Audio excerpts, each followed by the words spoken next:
Drew's Dozen Time with running back Mark Ingram. Always good to be with you, Mark. Hope you're doing great. And you and I were walking into the building recently at the same time, and I looked, and you had an awesome backpack on. It was much cooler than the Jan Sports, that I had back in the 90s when I was in high school. But in your other arm, you had a casserole carrier bag. Yes, and I noticed it because my wife and my mother-in-law are always, and my mom, always going back and forth with their casseroles. What was it? Because you said you had best casserole. Yeah, I was wondering how you knew it was a casserole carrier. Because you was like, what kind of casserole you got in there? I'm like, how you know it was a casserole? I know, it is a weird question to ask, but it's a weird thing to be carrying in the football building at the same time, right? Well, over the years, my wife had just kind of, blessed the team with like casseroles on Saturday mornings, and it kind of became a ritual, and everyone loves them. So a couple of guys obviously were with me in Baltimore. They're like, when you bring the casseroles in? Because the first few weeks I hadn't brought them in. Wifey was not making them, you know what I mean? Right. And I was like, a couple of guys asked about the casseroles. Like, what's up? Like, you gonna make some casseroles? And she made the casseroles for us. So I bring them in, and it's for the RBs first. Gotcha. And then, the leftovers, O-line can come get some, tap in, and then others just kind of like trickle in and get some casserole. But that casserole, was it last weekend or? It was last Friday or Thursday. So yes, late last week. Yeah, last Friday. So it was a tater tot casserole. Oh, all right. So tater tots, eggs, bacon, some sausage, and but she makes 3 different kinds. So that kind was the tater tot casserole. But she also makes a biscuits and gravy casserole. She also makes the French toast casserole. Nice. So that sounds good. Yeah. That sounds really, really good. You just got to interchange them. Keep everybody on their toes. Yeah, and I imagine you talk about the running backs get the first crack at it. By the time the other guys, is that thing just like pretty much licked clean? Well, there's 5 of us. So I'm talking about like once the O linemen get through. Once the O line, yeah, once the O line gets in it, and a couple tight ends, maybe a receiver, and some D linemen, there's no casserole to bring home. Yeah. It's always a happy plate. It never has any casserole left over when I leave the building. Yeah, like it was a situation where if you're listening or watching, where I had to be in my office, and you were clearly like getting into the meeting, so like I couldn't keep talking, but we're both kind of quiet, and we're both. I think there was a little bit of grogginess, because it was in the morning. But you lit up when I asked about the casserole. You're like, "Oh, this is the best one." So you really piqued my interest there. But that's good to know. Yeah. The casserole's fire, man. And you can ask some of the other guys that have tried it, but everyone says that they love it, and they always tell my wife, tell her thank you. Yeah. And we definitely appreciate the casseroles. I'm sure it is fire because you're an NFL running back bringing in a casserole carrier. You're not going to bring in bad stuff. So yeah, makes all the sense in the world. I like the DC United T-shirt there. You are part of an ownership group there with DC United. So, do you like Ted Lasso, the TV show? Have you seen it? I haven't watched it yet. Okay. One of my best friends told me that I have to watch it. Yep. And I'm going to get on that soon. I've been on a few other series with me and my wife. Yeah. So I'm going to start Ted Lasso. Okay. What you finishing up right now with your wife? We just finished C.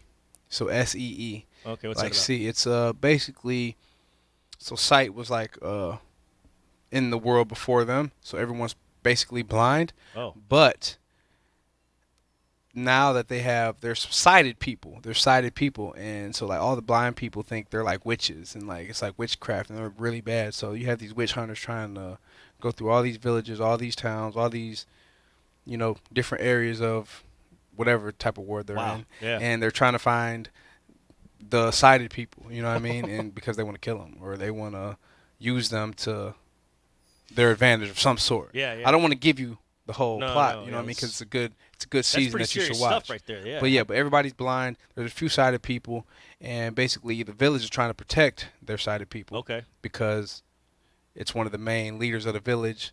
His lady had the babies. Now, did you find this and say, hey, let's watch this? Did she find it? Did somebody recommend you guys So I was sitting here talking to Justin Reed in the cafe, and he said, have you seen C? I'm like, have I seen what? He said, have you seen C? I'm like, C? He's like, yeah, SEE. I'm like, what is it, like a show or something? He's like, yeah. And I asked him what it's about, and he basically gave me the rundown, and I brought it home to my wife. I said, wifey, we got to watch C. And so we watched C. Because we always love watching our shows. That's one of our things that we do together. You know what I mean? Get a couple episodes in after we put the kids down. And we just finished C. And, yeah. You have 4 children? Yes, sir. I have 5, so I kind of know. Like everything you just said is very, very familiar. So when you have that many children, there's a process putting them to Yes, bed sir. at night. Oh, You don't just say, "Hey, go to bed, dude." It's like 45-minute process, maybe an hour. You know? guys are lightning fast. I Yeah. feel like a big failure because it takes us a little longer. Yeah, it takes a while. It takes a while. You know, you got to get the teeth brushed. You got to bathe them. Then you get the teeth brushed, and you got to put iPads away, and you got to take them upstairs. They want to read a book or they want to mess around and get thrown around the bed, and then you got to tuck them in, and they get out because they got to use the bathroom. There's always one lingerer that comes down and needs to chit chat about something. Or, always. Always. Always one that comes down the steps. You're like, about to get into bed. You're like, I need to wear my rain boots tomorrow or something. It's just some random stuff, you know what I mean? But it's always something, and hopefully you end up getting them in, and hopefully they stay in the bed. Don't make noise. Don't keep each other up, and you can have your peaceful evening with the wife. I totally. What's the spread? What's the oldest to youngest? I have my first one. She's 6, will be 7 in December. Yeah. I have a 4-year-old daughter. Then my son is 3 years old. And my baby girl will be 2 on the 27th. Oh, that's wonderful. So she's about 6 days out. That's great. So from Happy 2 to birthday 7 to baby girl. Yeah, that's baby girl Mayla. Baby girl Mayla. Yeah, all right. I have a Mila, a Mila, Mark the Third, and Mayla. That's awesome. All M's. Yeah, and then I have 3 sisters: Maya, Mia, and Malia. Really? So my mom's not happy because of all the M's that. She gives all her grandkids their nicknames. So good nicknames. You like them? Yeah, I mean. Yeah, I like them. I mean, as long as they like them and she likes them, I'm cool. Yeah. It's the Gigi grandbaby relationship. As long as it's good, they're good. What's the 2-year-old birthday going to be like? Is it something serious? Like, is there a theme? Because I think when mine turned 2 a year or so ago, it was Baby Shark. Was the Baby big Shark, deal? yeah. Loves Baby Shark. Baby Shark. Yeah. PJ Masks. My son loves PJ Masks. Frozen. The girls love Frozen. Yeah. But this one, she's still young, so I don't think she knows, but we know she likes the movie Home on Netflix. And it's like the Boov. Mm-hmm. The Boovs. That's what the little alien thing, they're called Boov. And so maybe she has a Boov or a Home theme, because that's one thing that she really does love. She says, I want to watch Boov. I want to watch Boov. I want to watch Boov. And the movie's called Home on Netflix, but it's a good movie. And my baby girl loves it. It's the only thing that she'll sit there and literally just sit on the couch and watch, and she'll be good. She won't make noise. She won't cause havoc. She won't cause commotion. Those are rare. She'll just sit there and watch them move. Those shows are rare for that age. I mean, you can't get them to... She won't watch. No.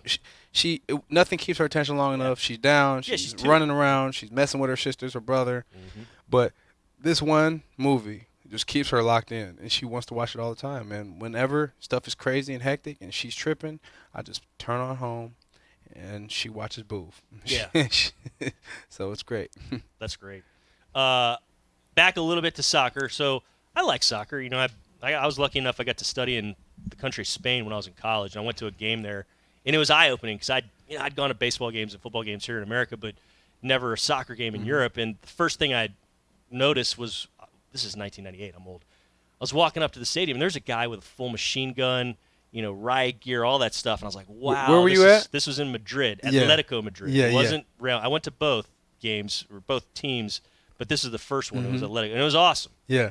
What was your eye-opening experience? Because I've heard interviews with you. You've gone and seen games in England. You've gone to Brazil and all that. What was an eye-opening experience like that when you saw a soccer game? It could be on the field, off the field, whatever.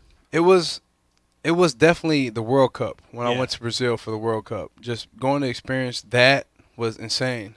I went to a couple USA games. I followed the USA men's team, and they played Portugal. So I saw them play Ronaldo. Wow, yeah. And we were winning the whole game, and then in extra time, Ronaldo comes and he puts one in the back of the net, and they tie the game.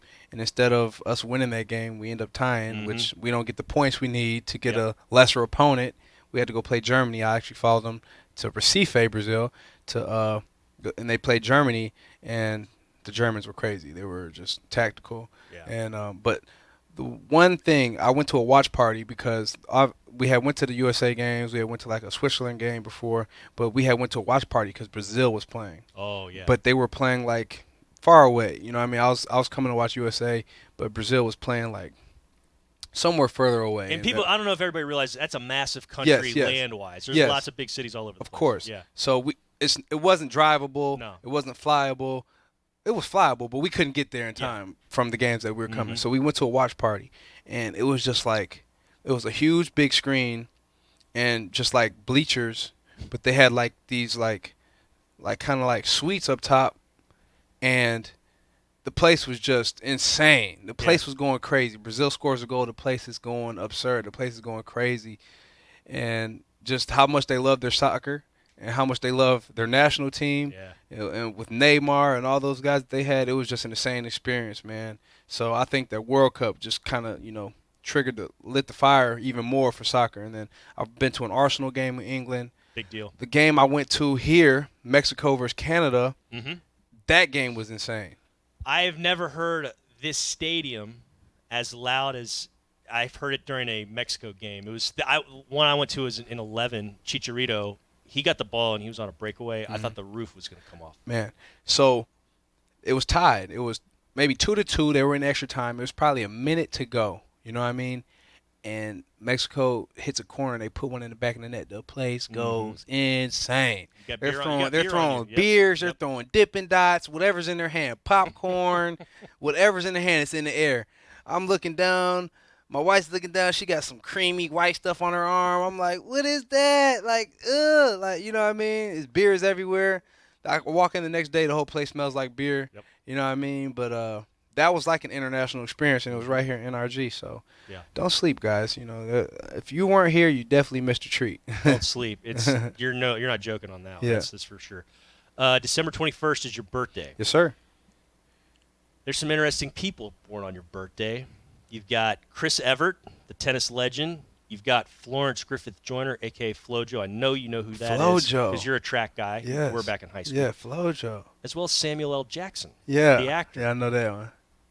What's the best Samuel L. Jackson movie? Or your favorite? The best Samuel L. Jackson movie. I don't know, man. He's been in so many legendary ones, man. Yeah.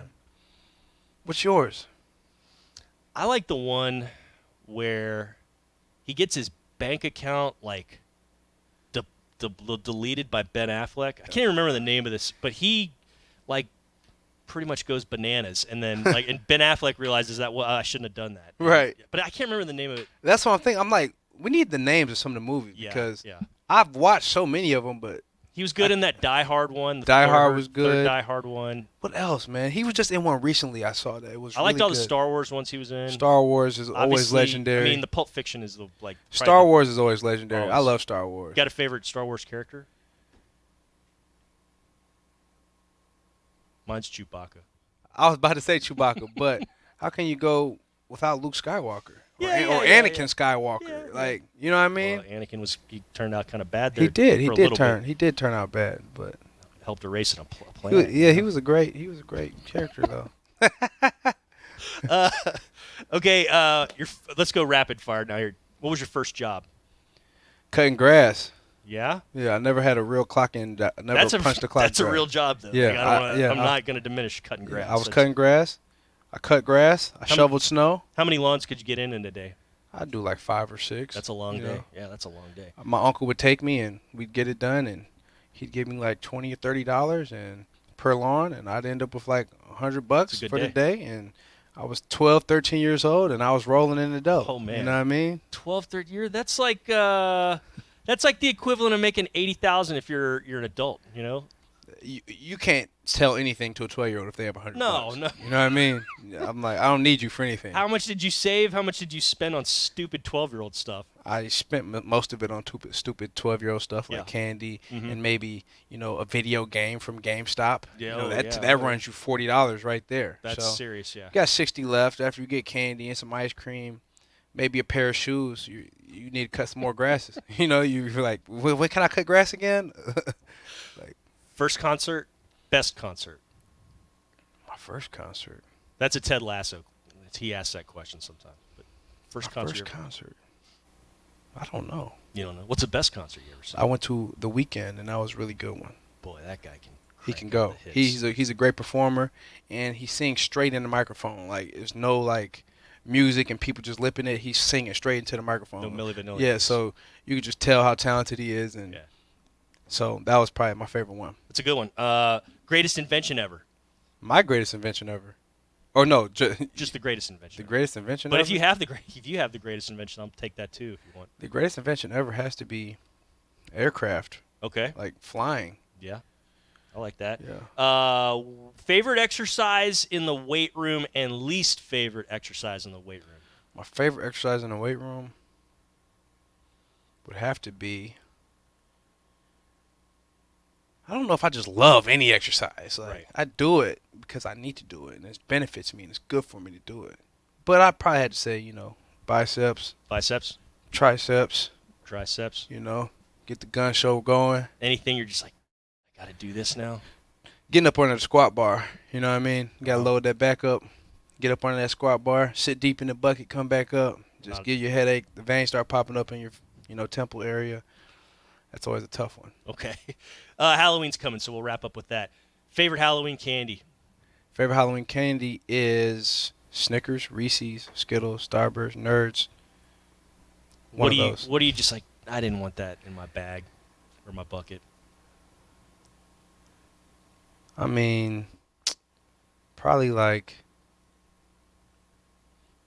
candy corn. Oh, you're one of those, huh? Yeah, I don't want You no don't like candy the candy corn. corn I don't side? want no candy corn. So you don't like the candy pumpkins either? Candy corn pumpkins? I don't want candy corn in my bag. Not okay. All right. I think candy corn gets a bad rap, for the record. And the last one is your best Halloween costume ever is. My best Halloween costume ever. Is that how I said it? No. I was no. Were you doing like South Park there? Or? Ever. Yeah. Cartman. You were Cartman? Yeah, my best Halloween. No. I wasn't Cartman. I was imitating him Doing with it. that Okay, voice. okay, yeah. But my best Halloween costume, probably, I was a minion with the family. We were all minions. Good one. All So right. we had on the yellow with the overalls, with the goggles, and we were pretty cool. I like that. Is good. Here's the last one. Are you going to dress up as a family this year? We don't dress up as family because all the kids want their own individual things. Yeah. You know what I mean? Yeah. So my son is Catboy off PJ Masks. Yep, we've done that before. The daughter's like some evil vampire princess, Okay. the oldest one. Mm-hmm. The second daughter, who always wants to be a dinosaur, and she wants to be a dinosaur this year, but we told her no.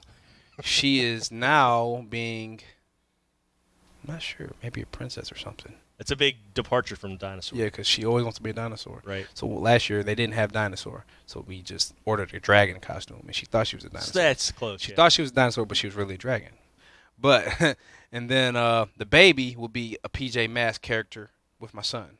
That's awesome. And me, I just like to wear a mask so nobody notices me and I can just go trick-or-treating. So now I'm trying to find the mask that the dude was wearing in Squid Games. Have you seen Squid Games? I've heard it's great. I'm one of those folks that hasn't So seen I'm it trying yet, to find yeah. me a Squid Games mask. Okay. I bet they exist. Amazon's usually the place to go. Yeah. But I'm sure it's a hot commodity, and I'm sure they might be sold out. So I should probably have my wife get on that tonight. All right. Well, if she's not making casseroles. What are you being for? We're going to go as like Toy Story, so I'm going to be Woody. Yeah. Yeah. It's gonna That's be dope. fun. Yeah. What's your ratio, boys and girls? I've got twins, so I've got 5. Twins, boy and a girl, 8 years old, a 6-year-old boy, a 3-year-old girl, and a 7-month-old girl. So, Okay. Yeah, the 7-month-old, she's going to be the 3 little sheep. Yeah, sheep on it, she's yeah. Poking out. Yeah, so that's cool. it's That's fun. cool. That's Yeah. cool. Halloween's always fun with the kids. It sure is. Hey, Mark, I really appreciate the time. Yeah, no Thanks so much problem. for the Drew's Dozen, and best of luck on Yeah, Sunday. no problem. Thank you. Mark Ingram, ladies and gents. Thanks for watching. Subscribe to our channel and ring the bell to know when we post new content.